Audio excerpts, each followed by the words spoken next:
crack of dawn. Get my t-shirt, put my old boots on, and I'm gone.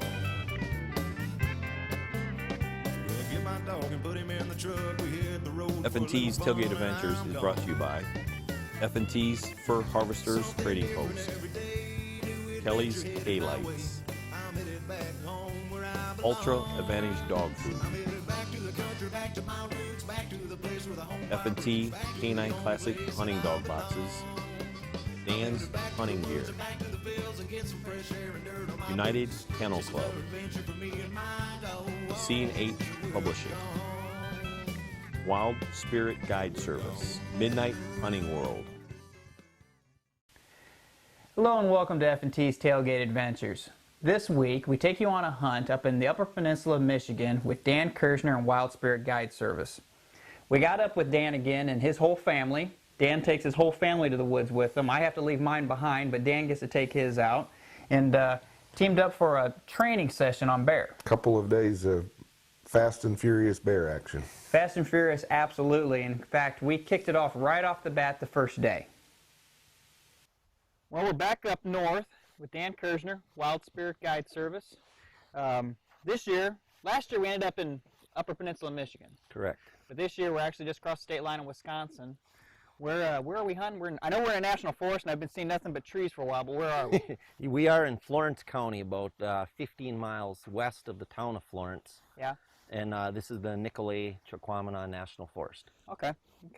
Well, it took us a little bit longer than expected to get up here, so it's middle of the day. We had rain yesterday, so it'd probably been great hunting this morning. It was. We treated a bear early this morning. Brian did. One last evening. And we made it now that it's dry. Yeah. Oh, it'll work out. But looks like we've got a recently hit bait here. And correct. Yep. Midday hit, so we should be able to make something happen. Okay. Turn a couple dogs out and see if they can line it out. Correct. All right, that'll work.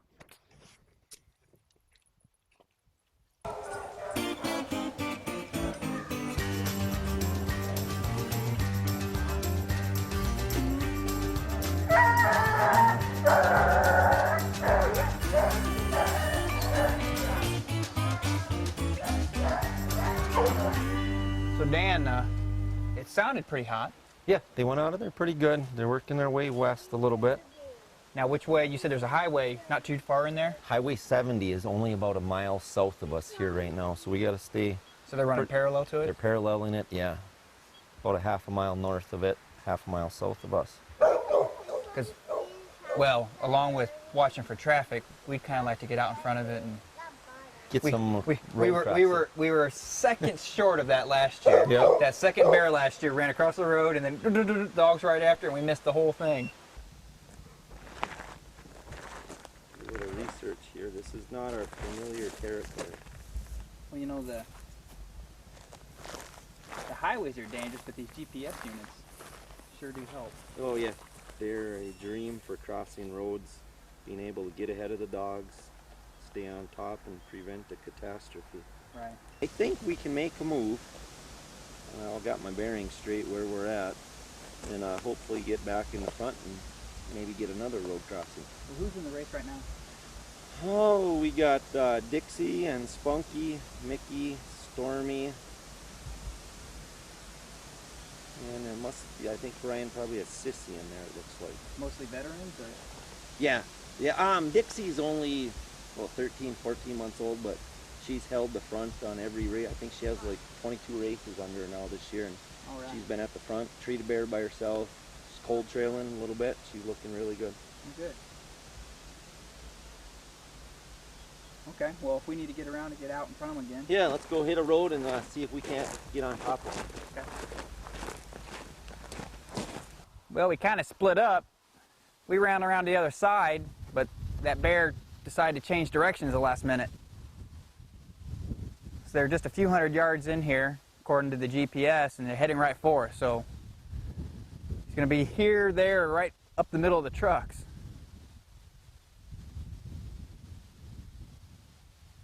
Behind us?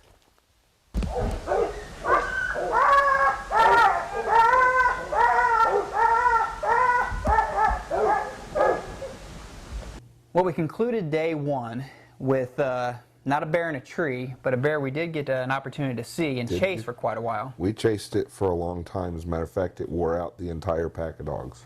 Entire pack of dogs, the entire pack of kids, and probably a pack of hunters. And a film crew or two, and yeah. That bear crossed a highway multiple times, crossed multiple roads on us. Crossed a railroad track once. Crossed the railroad track. I almost backed up over him on the railroad track. I'm in reverse. Luckily, I was going slow, and he crossed right behind the bumper. And so I got a close look at him as an adolescent bear, which Dan had predicted. Dan explained to us that it's those adolescent bears that are the athletes of the bear world, and it's almost as if they take pleasure in outrunning a pack of hounds. Yeah, so we proved once again that just getting a hot bear strike does not necessarily mean that bear doesn't have a fighting chance. That's right. But luckily, we had a couple more days of hunting, and we'll stay tuned for day 2. Well, we caught up with you guys early this morning. As I mentioned, we're up here in northern Wisconsin, hooked back up with Dan Kirshner and Wild Spirit Guide Service. Partner Brian, you got a quick strike this morning. Yep. Dogs are going deep, and probably ought to have this up here pretty soon, huh? Yeah, definitely. They're sounding pretty good right now. They're lining it out, doing a lot of, he's running scared by the sounds of it right now. They got him pretty good. He's in some wet terrain. Yeah. There's not too many moments without barking. Well, Dan's going to put us right out in front of him so we can watch him.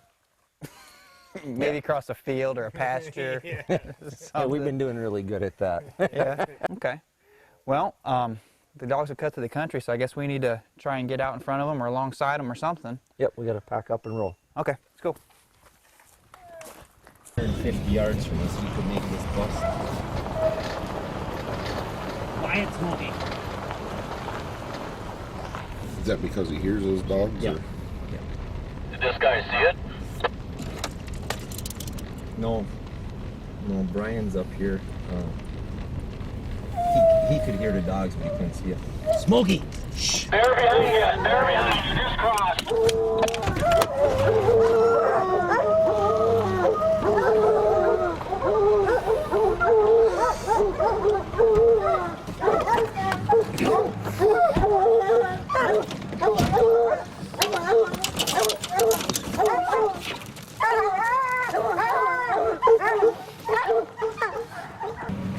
I can smell him.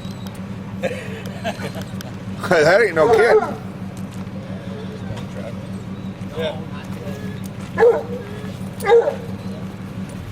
So Dan, are they treed?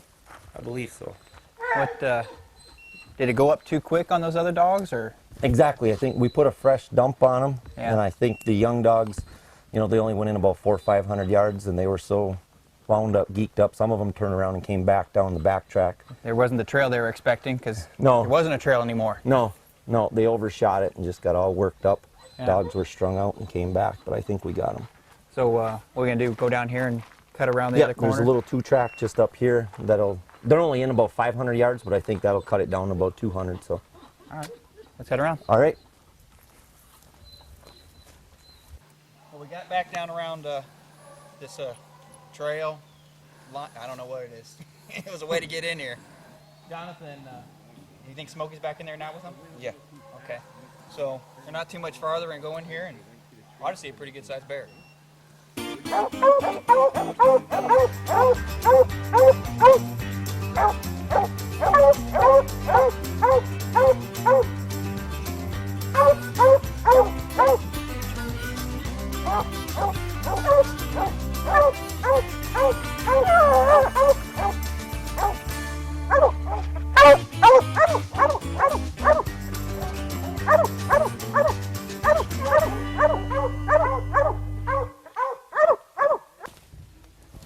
Holy cow. Could they have found a bigger tree, Dan? Not in Upper Michigan. That is as big as they come, Dave. I don't know if I've ever seen a white pine that big. That's monstrous. That's out west proportion. Good Lord. But you wouldn't want that if I was a paid customer, because the bear would look so small in it. Exactly. And not to mention, shot is going to be difficult if you were trying to take it. Yeah. Good God. Trying to find the bear is going to be a problem.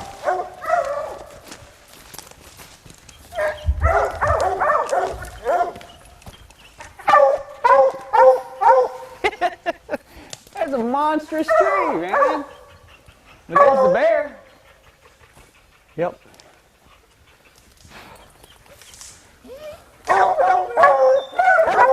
There he is, Jude. Yeah. Sure enough.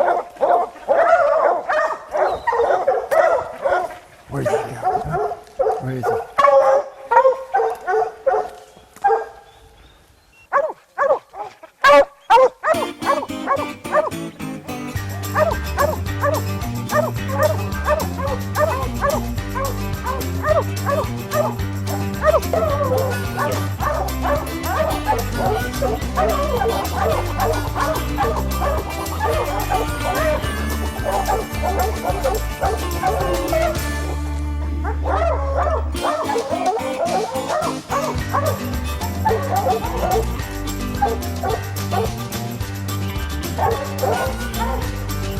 I can try that.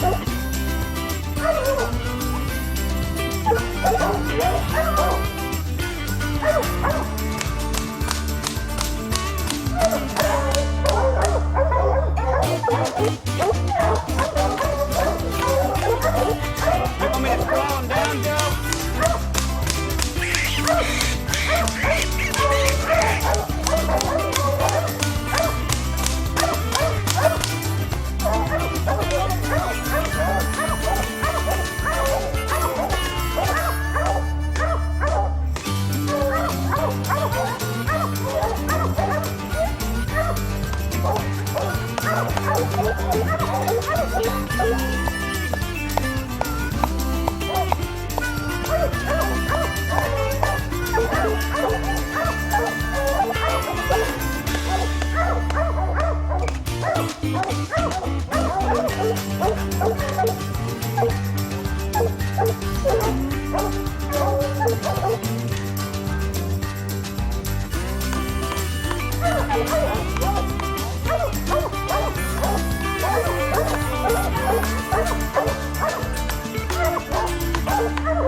You know, I'm walking and I'm thinking, and that's got to be the biggest pine tree in the woods. Yeah. And they logged this.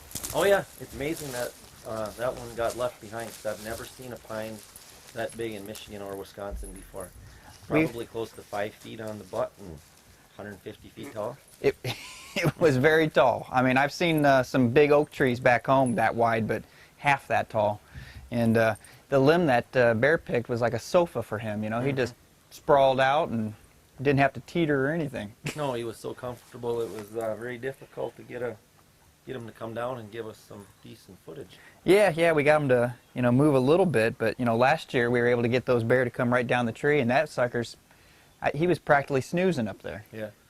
But on the one side of the tree, up on the hillside there, it was all clawed up. Did the bear, I mean, has he been there before, and that was where he takes his afternoon siesta, or? I would not be surprised. I mean, typically bears don't go around spending a lot of time up in the trees. Yeah. Other than if they're up there trying to get some kind of food source. But he did seem to be so comfortable, and we watched him, you know, as you know, for a long time, and he wasn't interested in coming out of there. Yep. He may have been making a beeline for the couch when the dogs were on him. Yeah, exactly. And it could have been maybe that was his safe tree from.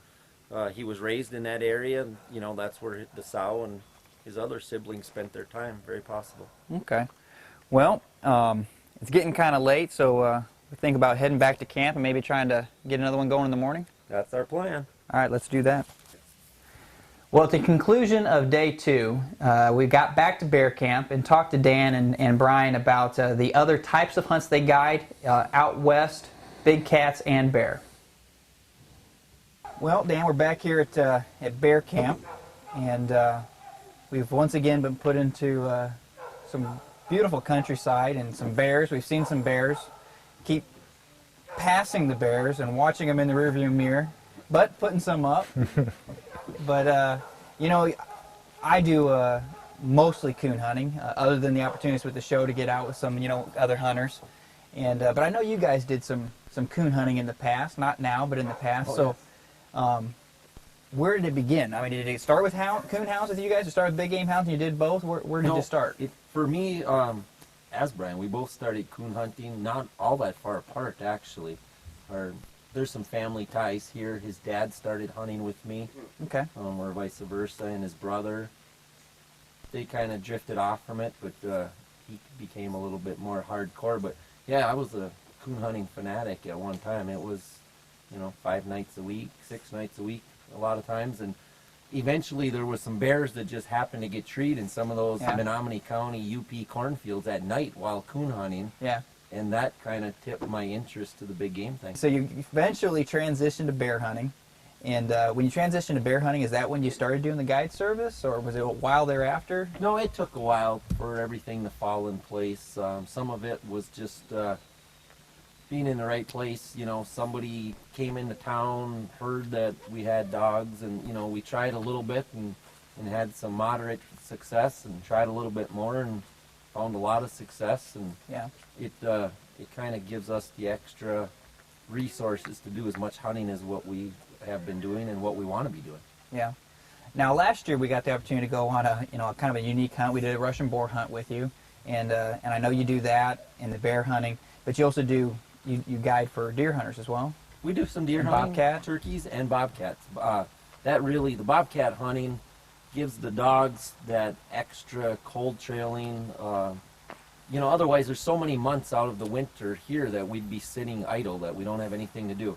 And we took up dabbled in cat hunting for a while, got much more serious with it the last decade, and it's been showing some reasonable success. It's been going pretty good. So Dan, you talked about coon hunting and then bear hunting and getting into bobcat hunting, but you've talked to me a little bit about that. That's not easy. You don't just decide one day, hey, I'm going to start hunting bobcats with my dogs. What does that entail? Of all the things that we've pursued with the dog, and I've done a good amount of lion hunting, hog hunting, bear hunting, bobcat hunting is something. I started at it, and I don't think I even liked it at the beginning. It became a challenge and a goal that I had to achieve. And you must be fairly driven to be pretty successful. The winter conditions, cold, icy water, there's a lot of things against you. And a bobcat is probably one of the toughest prey I think there is to pursue with a dog. Yeah. There's no doubt about it. Okay. Now, but I was surprised, and maybe it's just size. I mean, in my mind, the most difficult animal would be, like a mountain lion. I know you mountain lion hunt, but you're saying that technically a bobcat's harder to chase and tree than a mountain lion. Yeah, my experience is mountain lions it's fun, it's exciting, but the bobcat is a more formidable opponent. There's no doubt. They almost to the point, I believe, that there's some thought process that goes on while they're being pursued. You see them doubling back on their tracks, cutting small circles, letting the dogs get past, backtrack themselves. I mean, they really try to trip up their pursuer. I see. And I have not seen any other animals, do those type of things. They're in kind of a class of their own. Now, but you do some mountain lion hunting, obviously not around here, but you partner up with some people and mountain lion hunt out west? Yeah, we go out, Wyoming. I've hunted Wyoming, Idaho, and Montana. We like Wyoming the best, early December season. Generally, it's a family, little trip, or vacation. One of the locals from home come with us, and just to see what's going on in the Bighorns, and see some different, it's really different country from what we got here. Yeah. Well, this is mountainous to us people from Indiana, but you're certainly out in the mountains out there. So, walk me through your guys' year. Where's the season start and end? I mean, from January through the end of the year. Is it transitioning from cats to going out west, back to bear? What is it? That's about it. There's just transitions. There's really no end. No end? There's no end. You have to, even in the months where you can't run game and we don't have a lot of hog hunting going on, like May, June, and then it's just a lot of exercise on the four-wheeler. It really never ends. You're handling them every day. I mean, you got to work on handling, loading in the truck, walking without a leash, walking on a leash. Swimming. Swimming. Yeah. it doesn't end. I mean, if you want to continuously be successful, it can't end. It's not a tool. It's not a gun you just put away until season starts again. You know, and I think a lot of people that aren't houndsmen, don't understand the houndsman, they think it is a tool. They think it's a tool you take to the woods, just like your gun, versus your partner that you have to continue to keep in shape like yourself and keep in exercise and keep, you know, fine-tuned. So we hope to meet up with you guys again, next summer or possibly this winter for another bear hunt or bobcat hunt. But I think it's impressive. It's impressive to see the utility of the dogs and the versatility of the dogs, you know, in different game situations. And all in all, it was 2 exciting days with Dan. Once again, just like he hosted us last year, we got to see plenty of bear action. Got to spend a wonderful time with him and his family. Got to spend a little more time with Brian this time. Absolutely. You got to join us this time. Last time we went with Wild Spirit Guide Service, you spent the time at bear camp sick. I was pretty sick, yeah, I really was. But, you know, the hospitality that Dan has is just, you know, it's second to none. And you know, if you're looking for a bear hunt over hounds, I would certainly recommend Dan and Wild Spirit Guide Service. He also guides for bobcat, and as he told us, and hosts some mountain lion hunts out west. Hosts some mountain lion hunts out west. So if you're looking for big game action with hounds, that's the place to go. That's the place to go. And it was again another exciting, fun-filled time with Wild Spirit Guide Service. Much thanks to them. And until next time, this was another episode of F&T's Tailgate Adventures. F&T's Tailgate Adventures has proudly partnered with these fine kennels: Chris Brett Kennels, Oak Ridge Kennels, McCoy's Black River Kennels, and the home of Buck Creek Mr. Smith, Extreme Insane X, and Nocturnal X. F&T's Tailgate Adventures is brought to you by F&T's Fur Harvesters Trading Post, Ultra Advantage Dog Food. Do we want to say this? F&T Canine Classic Hunting Dog Boxes. Just missed it. Kelly's K-Lights. Brian turned out on a rig strike. Dan's Hunting Gear. Trying to catch up to him. It's weird trying to catch up to United him. Kennel Club. It's a pretty good sized bear too. C&H Publishing. Midnight Hunting World.